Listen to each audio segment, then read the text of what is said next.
This has got to be the biggest letdown I've ever had on this channel. If you're recently into four-wheel driving, you will have almost certainly heard people talking about deflating tyres or airing down. Tyre deflators. Tyre deflators. Tyre deflators. Tyre deflators. There are three reasons that we do this. First, the lower the tyre pressure, the more surface area of the tyre is on the ground, so the more traction that you have when you're off-road. Two, it's easier on your vehicle. The lower the tyre pressure, the pressure's not as hard. It's going to absorb some of the shock, especially on corrugations and things like that. And three, you are less likely to get punches when your tyres are at the correct pressure for doing what you're doing in the conditions that you're doing it in. And there wouldn't be a single person out there who goes off-road driving who at some point in their journey, at one point or another, has not aired down tyres, because you just can't be arsed doing it. In years gone by, before we got all these fandangle wonderful bits of kit that we seem to have something new for everything these days, but way back when we used to just use a stick. Just snap that off, take the valve cap off and push down on the valve with that stick and you would deflate your tyres like that. It costs nothing, it's dead set easy to do, but it's inaccurate as.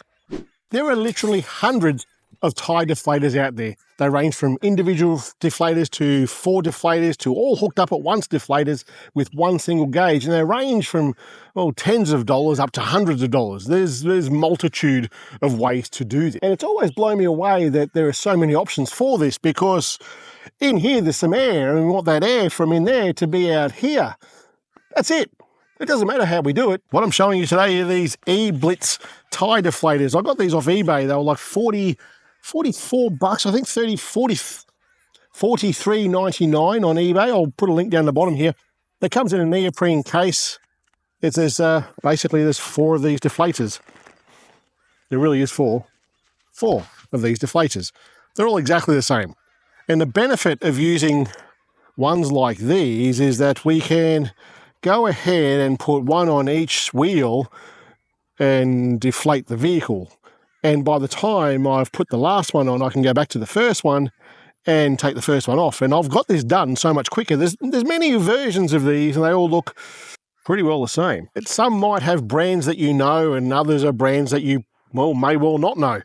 But they all work the same. There's a few different parts to this. There's the main shaft here, and this here will screw onto your valve stem on the wheel.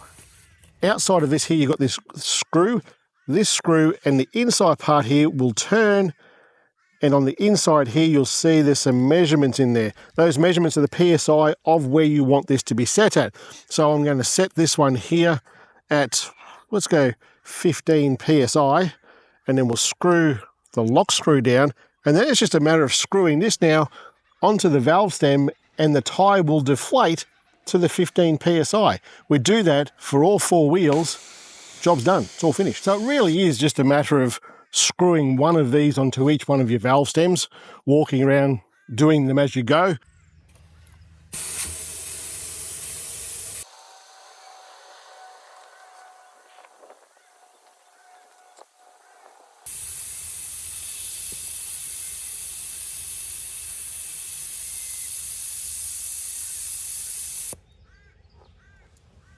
And you probably want to know how accurate is it? Well, I set this one to, or the one that's on there right now, to 20 PSI, and it got down to 20.5 PSI according to this gauge here, which I think is quite accurate.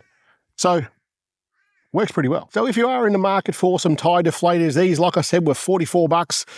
There's nothing to them really. There's not much that can go wrong with these. So, I recommend them. All right, catch you later.